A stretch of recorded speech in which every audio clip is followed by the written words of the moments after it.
Good morning. First of all, let's give our leader of Leadership DeKalb, Maria, a strong, embracing round of applause. She is a phenomenal young lady.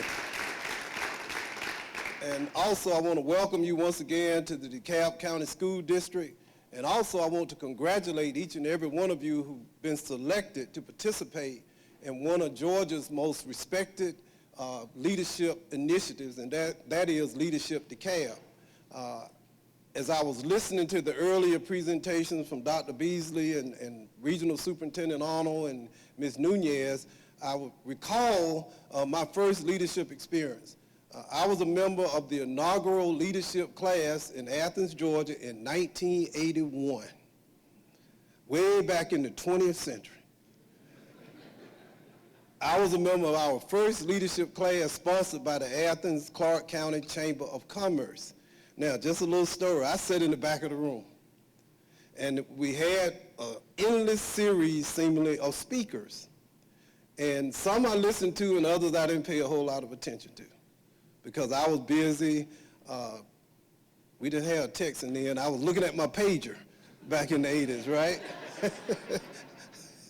And some of you younger folks said, man, I didn't know he was that old, right? But right after I graduated from Leadership Athens, it seemed like the next week or 2 weeks later, I was elected to the Georgia House of Representatives, right? First African-American in 130 years. And shortly thereafter, maybe seeming like the next month or 2 months, I got a call from Governor Zell Miller and said, well, Mike, I want you to come and lead welfare reform in the state of Georgia. Within minutes, if not hours, I was the labor commissioner of the state of Georgia in the midst of the greatest economic downturn since the Great Depression, right? And so I said, oh, well, all of this is over and done. And then it seemed like the next year or the next moment, I received a call and said, hey, you want to be superintendent of the DeKalb County Schools? So for those who are sitting in the back, not paying attention, wake up. Because what I'm suggesting to you is that not only are you currently among the leadership class in DeKalb County, multiple leadership opportunities will continue to come your way throughout your life and throughout your career. Some will be planned strategically, others will be totally unexpected. But I submit to you that you will, on multiple occasions, receive the call to lead. The only question is not whether or not you'll receive the call. The question is what? Whether or not you will answer when the call is made. And the fact that you've already taken up this mantle of leadership suggests to me that each and every person in this room, when given the opportunity, will without any hesitation, when asked, respond affirmatively to your community. Now, welcome to DeKalb. Here in DeKalb, we are rising. As was already pointed out to you, we have an outstanding Board of Education led by Dr. Melvin Johnson. It's never about one person or even one group of people.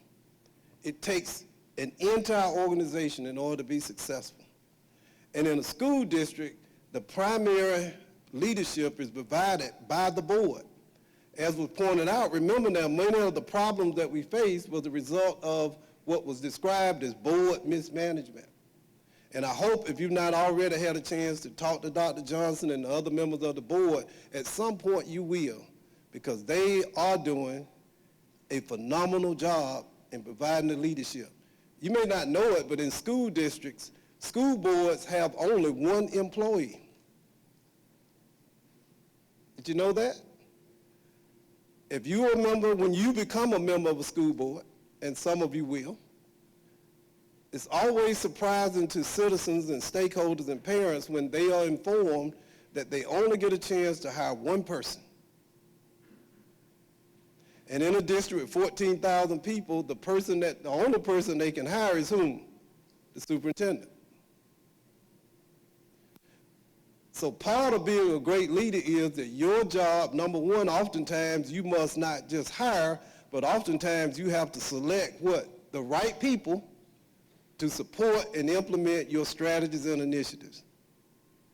So if you get the superintendent wrong, it's very, very difficult for you to be successful otherwise.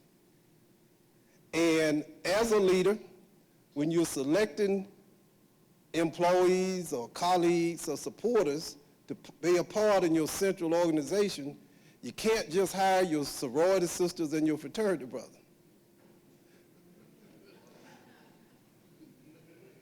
Right? Now, I'm a committed Kappa man, but I'm not looking for Kappas when I'm trying to save the district, right? Not looking for alphas. I've got any more Kappas in the room, no offense, right? Alphas, whatever. You can't just hire your sorority sisters. Or the people who worship at your church or mosque or synagogue. You can't look for people who, when you have a critical mission to accomplish, who have maybe the same pigmentation of skin. Or vote as I vote. Because that's not important, is it? You can't just rely on people who live in your neighborhood, shop at the store you shop at, or even whose children attend the same school as your kids do. That's not what this game is about.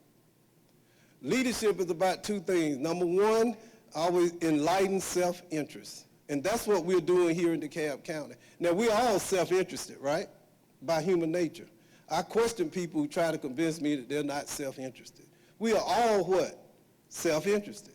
So you are primarily concerned about, when you're self-interested, your spouse, your children, your family. Am I right? And you should be. When we talk about education, when this is a discussion in DeKalb or any other place, when we talk about education, who are you thinking about?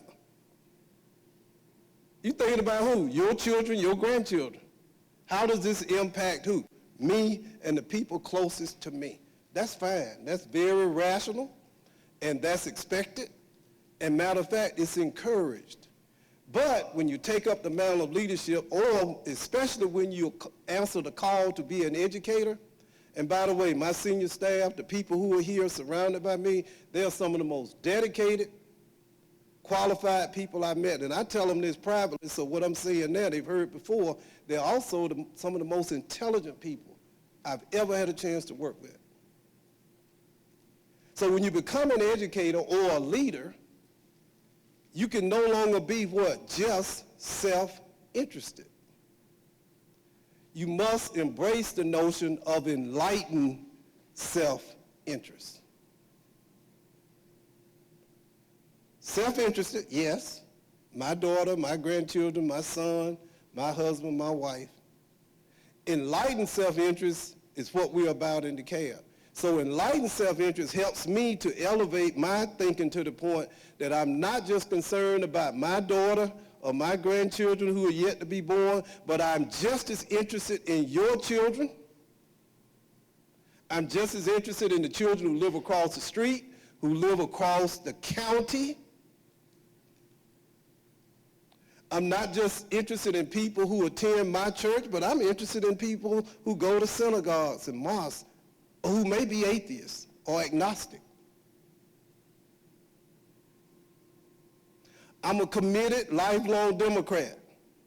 But it's hard for me to figure out who the Democrats are in pre-K. You know, it's just hard. Bill, you know what I mean? It's just difficult just looking at which one will vote for me in 15 years. I can't figure it out. But leaders embrace enlightened self-interest. When you become interested in the education of other people's children. One of the big challenges we face, and giving it some context, in DeKalb, and one of the things that Sachs did point out, is that we had individuals, and this is not a criticism, I'm just relating what they said, that were interested in the schools in their neighborhood or in their voting district or in South, not North, or North, not South DeKalb.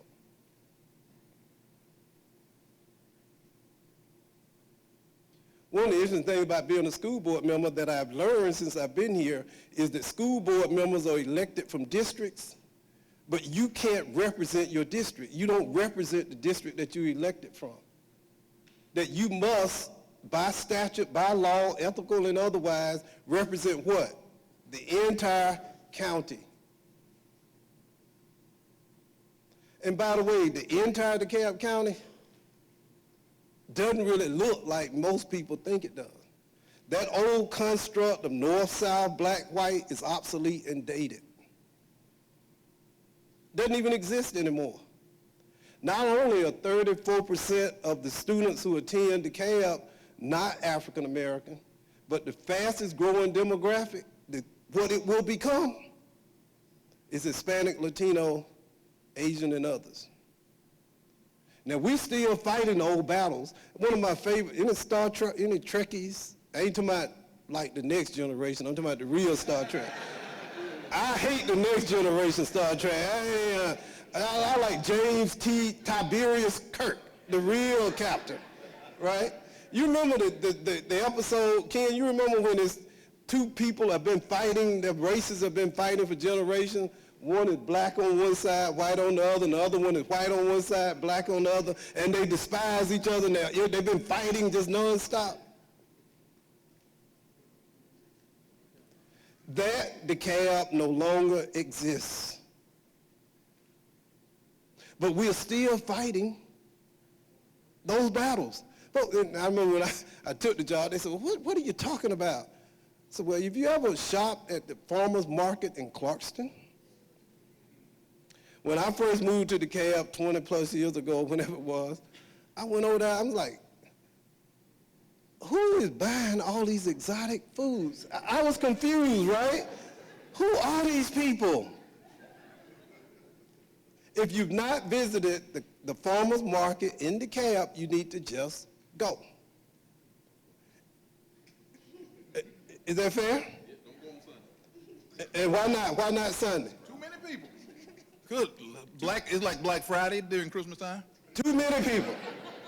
Too many people throughout the entire rainbow of people, right? And there are things people are purchasing that I have no idea what they are. It smells interesting, right? But I couldn't. That's DeKalb. This is the DeKalb County School District. And Ms. Nunez mentioned the large population of refugee students that we have, and which some people see as a real problem, and the immigrant population, which is a real problem. And it always gets me in America when we got real issues with who? Immigrants. We Americans just can't quite, some of us, accept this whole notion of who? Immigrants. The only Americans who could really have any issues with immigrants are who? Native Americans. Either by choice or forced, African Americans, we're all what? Are descendants of immigrants. So leaders do two things.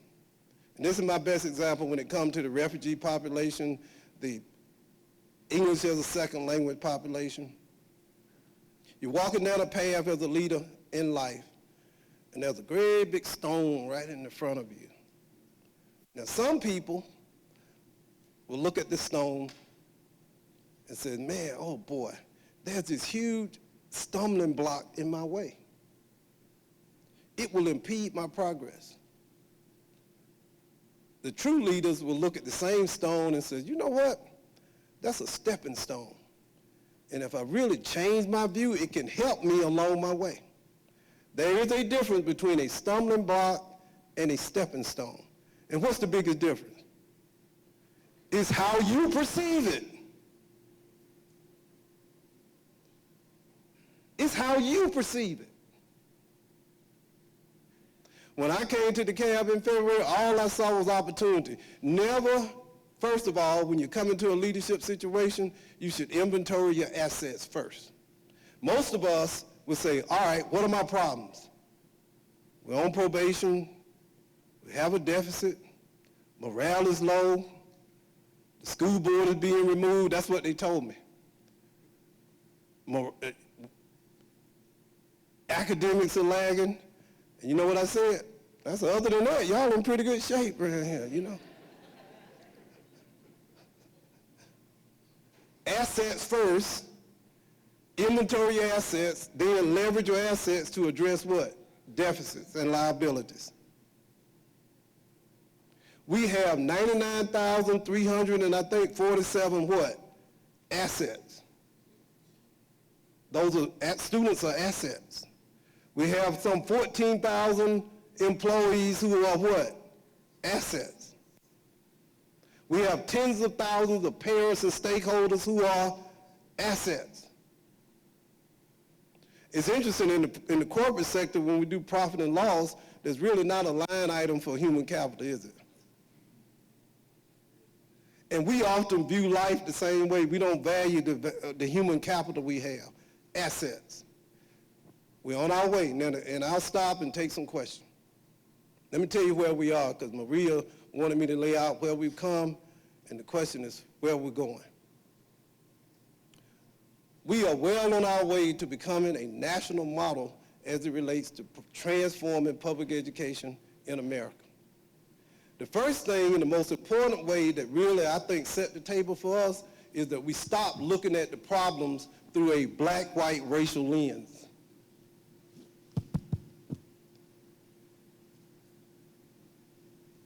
Now, there is a reason why in public education in particular, that anyway, public education is almost a euphemism for race, right? And we look at it black and white because if you think back to Brown versus Board and all the litigation and the fight that preceded Brown versus Board of Education in 1950, it was basically a discussion about integrating black and white kids. Now, that was way back in 1954. Right? And once that decision was made that separate but unequal is unconstitutional, then America set on this path of eliminating separate school system with all deliberate speed. That decision was rendered in 1954, and in Clark County, Athens, Georgia, the two systems were finally combined my senior year in 1970. Anyone else grew up in that era other than me? Where'd you grow up? Macon. Tell us about Macon. What year did the schools actually combine? 69-70. 69-70. And Macon was the last school district in the state to desegregate by race and sex. That's true. Now think about what I just said. In Clark County, Athens, I know this because I wrote about it, the schools, the official public schools, were separate by race for 84 years until my senior year in high school. 84 years. So from 1970 until 2014 is how many years? 44. 84 years legal apartheid, segregation, right? Then prior to that, you had some 250 years of what? Slavery. So after 250 years of slavery, about 100 years of segregation, we've had 40 years of truly integrated education. For those who become frustrated and say, why, you can't change some 350 years of history in what? 40 years.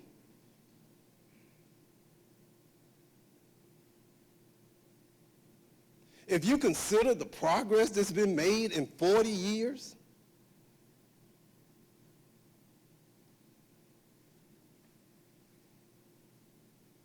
it's been phenomenal. So this is what you and I, this is the challenge that you all are accepting, to continue this ongoing effort to transform opportunity and education in DeKalb and America. We got to move from the racial lens. Let me tell you about DeKalb and the data. Dr. Beasley didn't have enough time. When it comes to standardized tests and graduation rates and all the things that schools are really evaluated upon, we found out something that I thought was revolutionary. That middle and upper income African American kids relative to middle and upper income white kids, there's very little difference in their achievement. Middle and upper income Hispanic, Latino kids, there's very little difference in the achievement in those cohorts, whether they're white, black, blue, or green.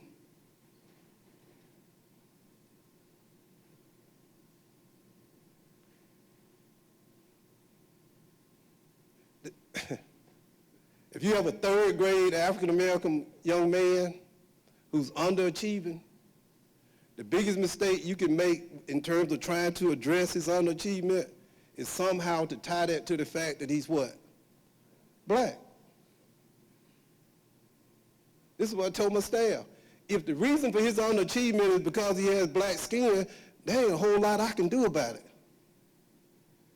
You know, we can try one of those Michael Jackson deals, but that'll take a while, right? That'll take a while. We can't do that.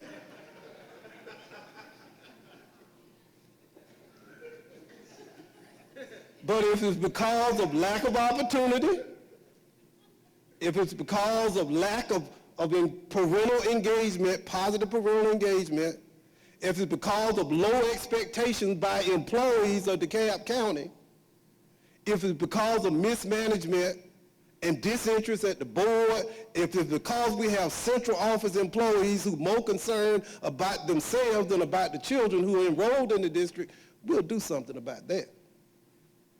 We can hire senior level employees who are committed and focused and dedicated on serving children. And we can send the others home or let them sell insurance or something else, right? And that's true of principals and teachers. It's about the opportunity.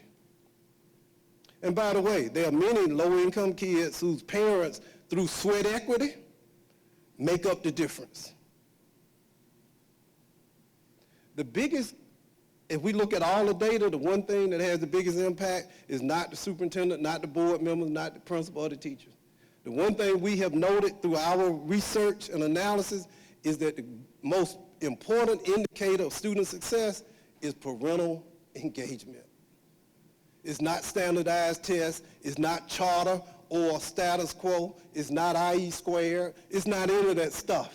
Now, it's okay to debate and have those discussions, but the most important indicator is parental engagement. Think about your own child.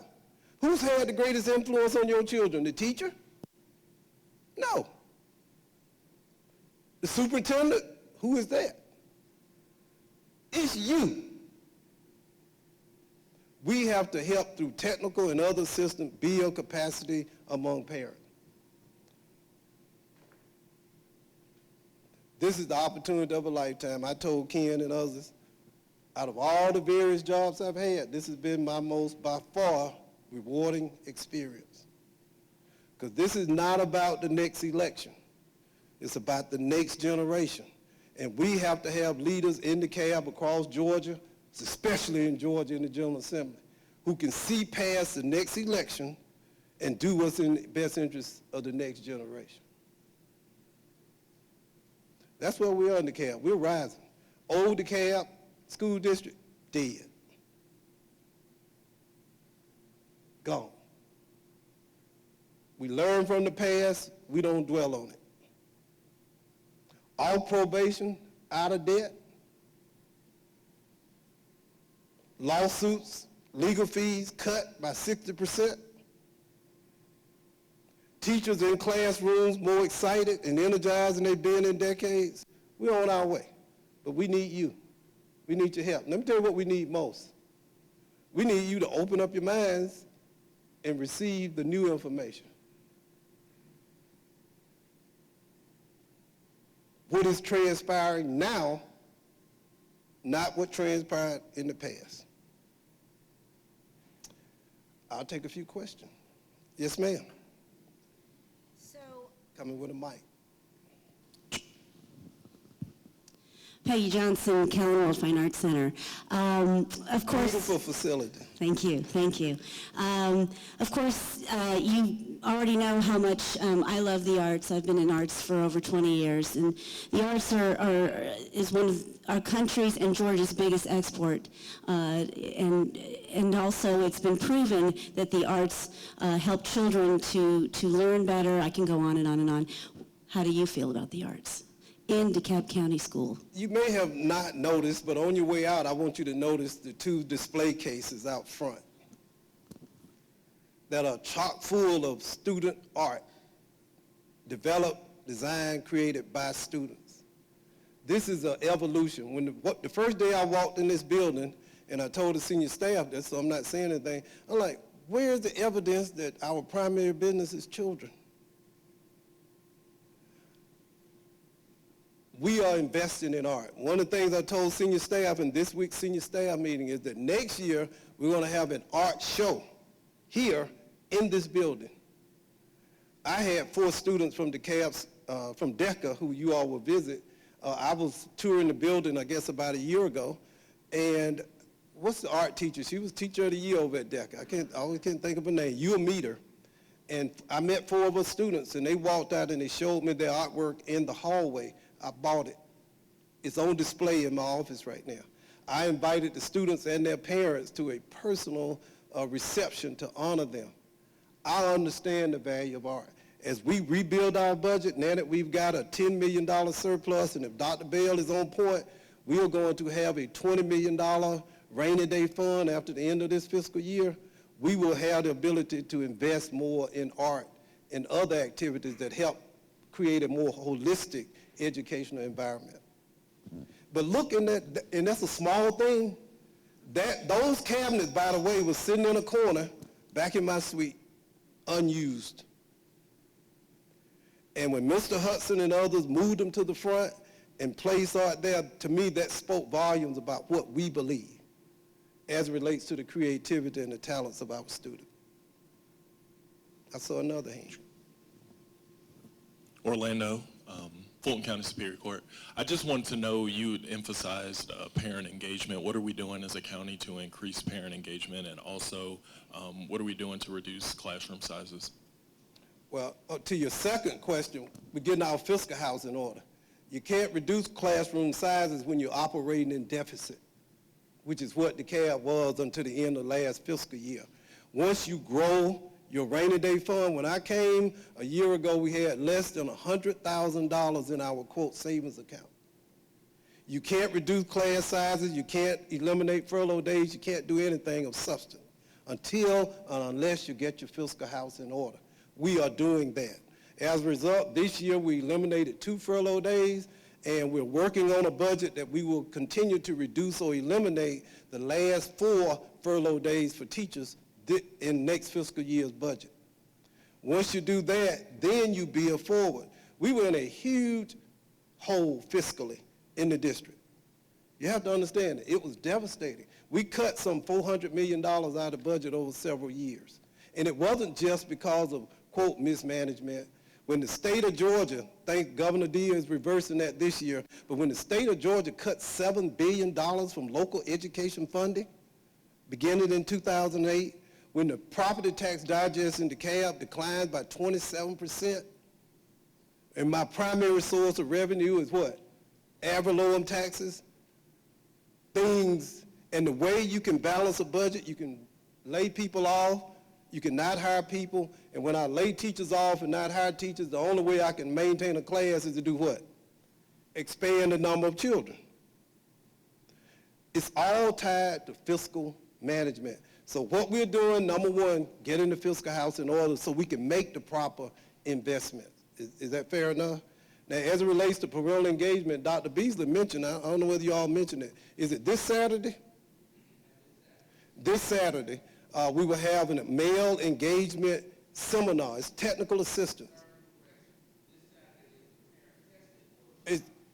Saturday's male engagement. What we found is that even where we find parents engaged, guess which parent is the one engaged?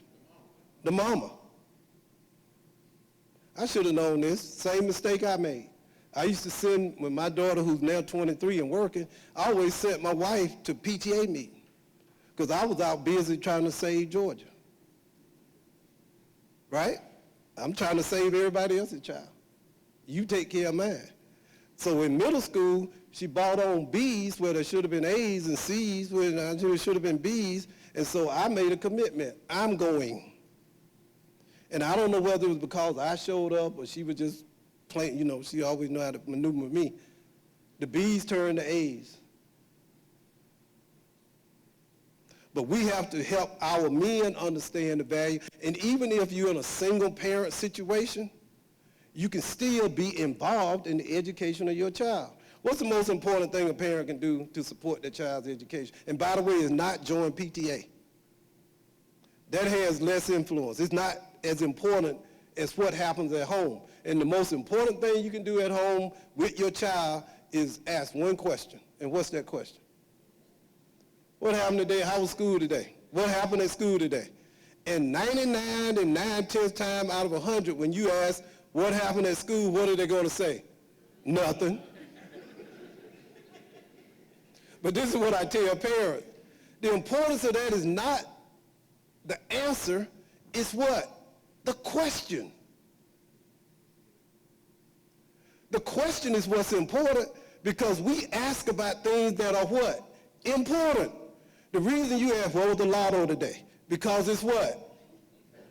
What's cash 3? That means it's what? What was the score at the house game? It's important. To a very, very small group of people. It's important. It's important. So ask your children about school. Yes, sir. Mr. Chairman, my name is Sean Griffith. I think you and your staff are doing a great job. My 2 children are in DeKalb County schools, and I'm very pleased with the progress Give that's Mr. been made. Griffith a round of applause. See, we're proud of that. Thank you. But what was disturbing to me was Justice Day, when we toured DeKalb County Jail, and just the number of young African-American males in jail. Now, I do understand the importance of the family portion, but you know, these kids are being raised by mom and them. And mom and them is grandmama, Auntie Clarice, and the streets. So, and a lot of it does fall on DeKalb County and the teachers, and I'm just concerned about, you know, especially these young men, because the direction they have, and I understand what you all are doing in a couple Saturdays, but they're not going to those events. And the dropout rate could be higher, we could be losing them, and it's concerning to me because unfortunately, or fortunately, I was in a private school in Ohio. I pulled my oldest daughter out of DeKalb and put her in St. Pius.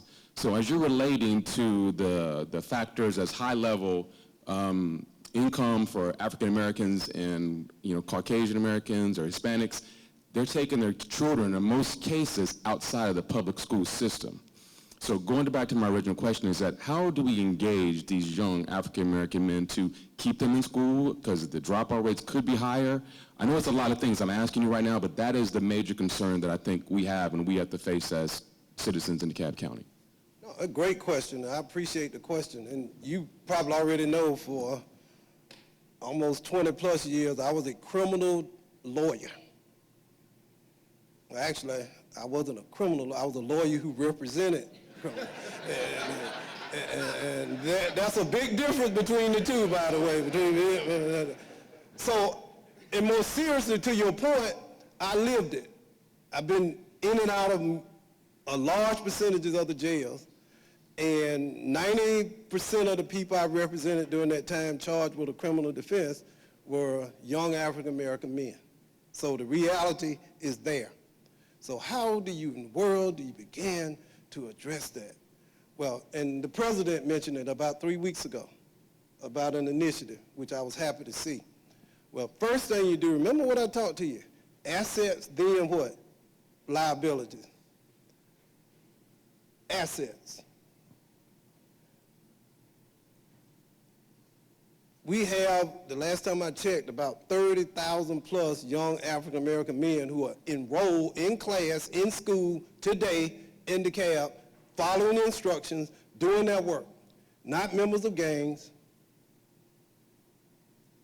Many of them are extremely high achievers.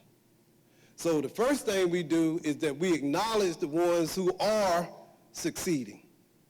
Because one of the problems we have with young black men is if this is what our kids say, everybody doing it, and if everybody doing it, that gives me license to do what? Do it. The truth is not everyone is doing that. A best example we had last board meeting, we funded $300,000 to refurbish the Redan High School baseball field. And why the heck would we do that? Redan High School baseball team last spring became the first all-black baseball team, not just in Georgia, but we think in America, ever to win a state baseball championship. But they played for decades on a field with no lights, with horrible infield, terrible grass, stands falling down, concession stand, ice machine not working, right? So you had, and I went to the ring ceremonies, about 16 young men with their parents who had joined this game called Redan Raider Baseball. They were all wearing, they had the colors. They were hanging out together. There was a leader called the captain. Playing by the rules, though, and doing something, the New York Times wrote a front page, almost full-page story about them. And in DeKalb, we got, oh, by the way, Redan has 3 players in the major leagues. 2 of them were all-stars, played in the all-star game this year. They're the only high school in America with 3 young men currently playing in the major leagues. And only 9% of the players are African Americans, right? And that's a big problem with baseball. So how do we reward that determination, that perseverance, that effort? In a $1.2 billion business. We forced them, right? So what we did was we are going to acknowledge their success. You play by the rules, you work hard, you're successful, then you should be rewarded. Isn't that the way it works in your corporation? Generally, you get promoted, you get recognized. So first, acknowledge the successes. Now to your point, society wants public education to solve all of society's problems. Public education can't, in and of itself, solve the problems facing young black men. One of the worst things that's happened to public education is that the political class has decided, since we're not going to no longer support poor people through welfare reform, and we're going to cut job training, and we're going to do less with Medicaid, and guess who we're going to put in charge of addressing all of these problems? The public school. We're not going to create a jobs program so that people can work and so that men who have jobs can support their children. And men and folks marry, you have to be able to afford to get married.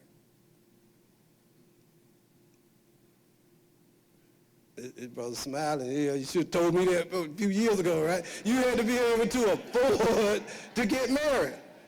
So, but then society, then the politicians say, but guess what, schools? Y'all go and fix it.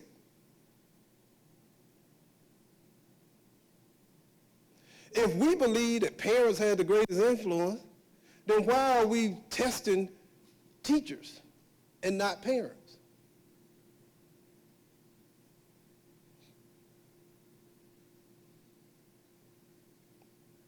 And not hold parents accountable at any level.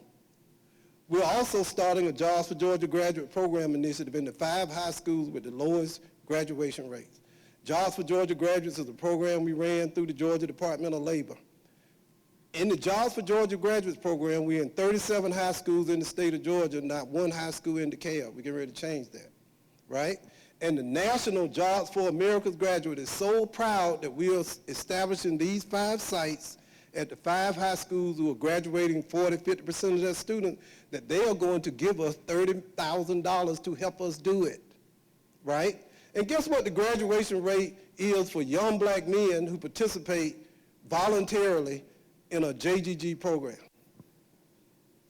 90%. tell you what JGG does. It recognizes that there are multiple pathways to success. Go to Georgia Tech, Morehouse, whatever, right? That's a pathway to success. But go to Atlanta Tech or DeKalb Technical College, become an automobile technician or air conditioner repair person, right? And make more money than the person who got the 4-year degree in teaching. That's success too, isn't it?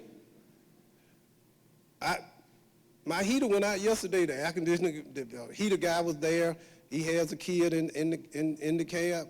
And the thing is, I told him, I tell what all young people, it's not the color of the collar, it's the green and the dollar. We are starting a career academy at McNair High School.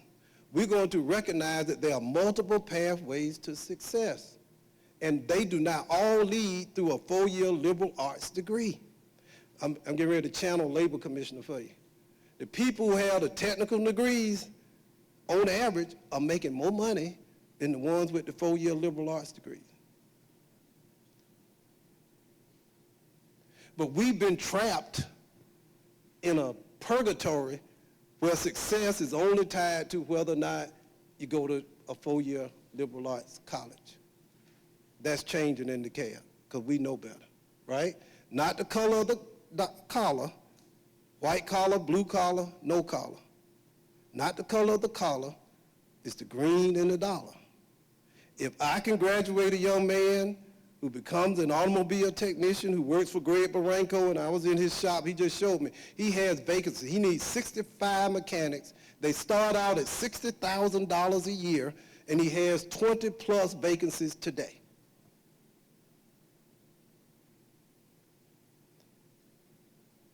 One more question and I'll let you all go.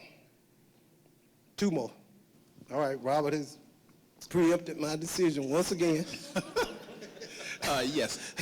Well, last month I had the honor of being a judge at the the DeKalb County Science Fair at Arabia Mountain High School. All right. During that time, the participants were mainly from magnet schools and theme schools. So what it's doing, and since STEM is such a big push, what it's doing to promote this throughout what I call, I guess, the more general schools that are not themed in magnet schools, because it was sort of disheartening to see that only the magnet schools and the theme schools were the participants in this science fair. Let me get one of my curriculum and instruction people, because we have a major push. Someone help me with Dr. Thompson, or someone is Dr. Howe, in terms of the number of STEAM schools that we have and where we are with that. Yes, that's what I was saying. Go ahead, let Dr. Beasley do it.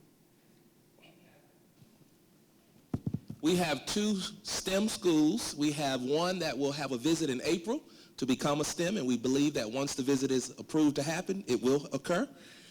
And that's 2 out of how many 2 in the out of state? 9 in the state. There are only 9. And we have 2. 2. First elementary, STEM, and 1 middle school. That's a STEM. Statewide. Statewide. And by the way, let me tell you this. You brought up something. According to U.S. News and World Reports, who comes out every year and evaluate all the high schools in the state of Georgia, and I think there may be 12,000, how many, 3 of the highest performing high schools in the state, of the top 15 highest performing high schools in the state of Georgia are located in DeKalb. Let me say that again. 3 of the highest performing 15 high schools in the state of Georgia are located in DeKalb. Number 2 in the state is DeKalb School of the Arts. Number 5 is Chamblee Charter High School. And number 14 is Arabia Mountain High School. Now, what's interesting about those 3 schools? Some north, 1 south. The great maker, whoever, whatever you believe, doesn't really discriminate in terms when he despises and distributes genius and talent and intelligence. As I believe, and without preaching, you know, if he made the whole world, he made North and South DeKalb. I can't see it. Well, anyway, one more and I'm finished. Which answer? To your question.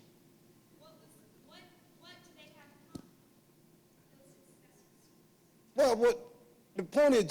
They're geographically diverse. The main thing they have in common is high levels of parental engagement, and not the color of the students.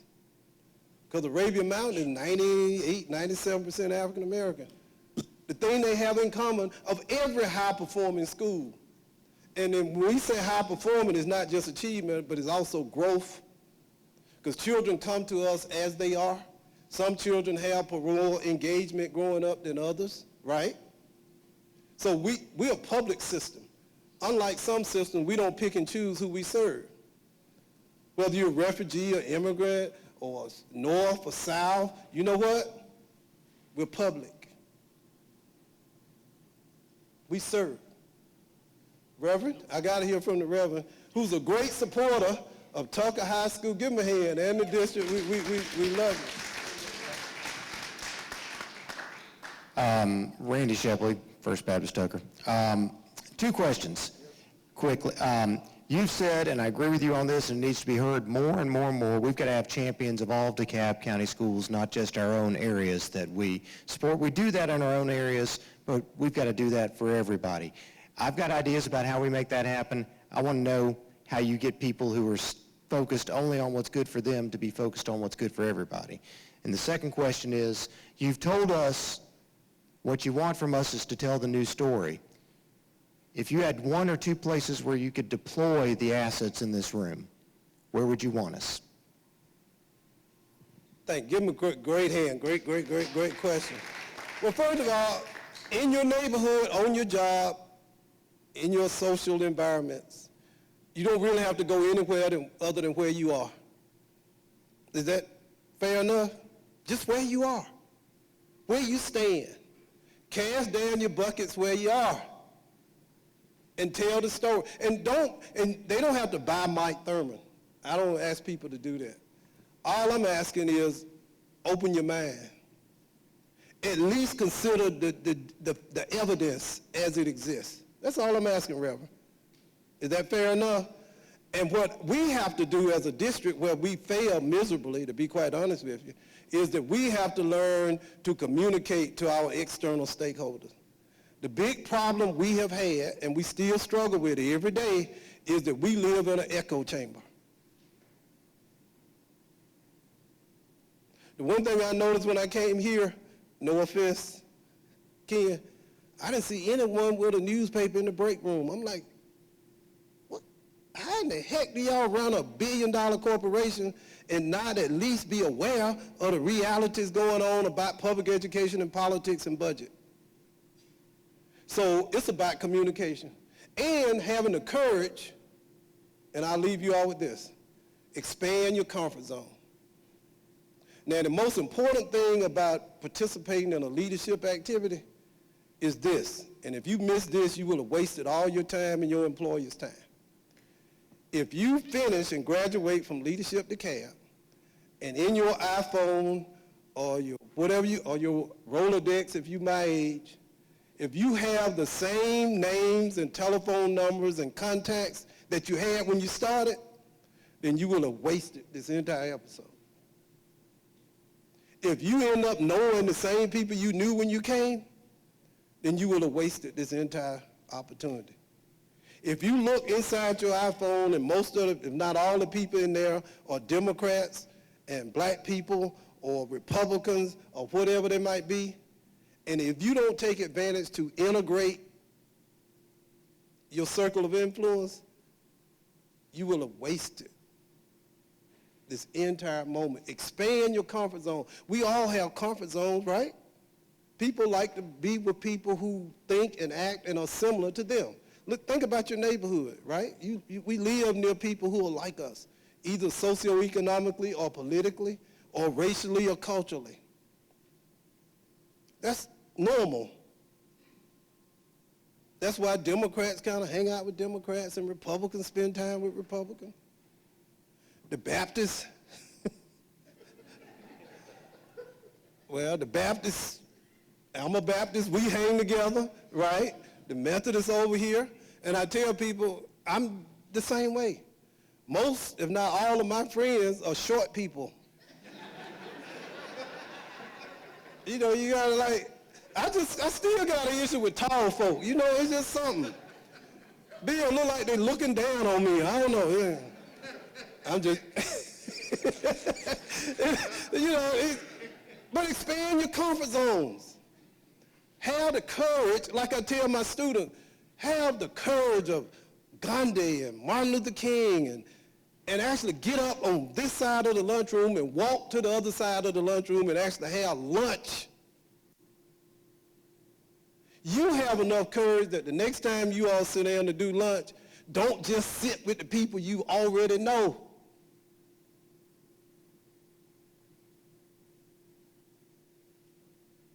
Any smart politician, any smart leader must know something. That you better, if you're a Democrat, you better know some Republicans.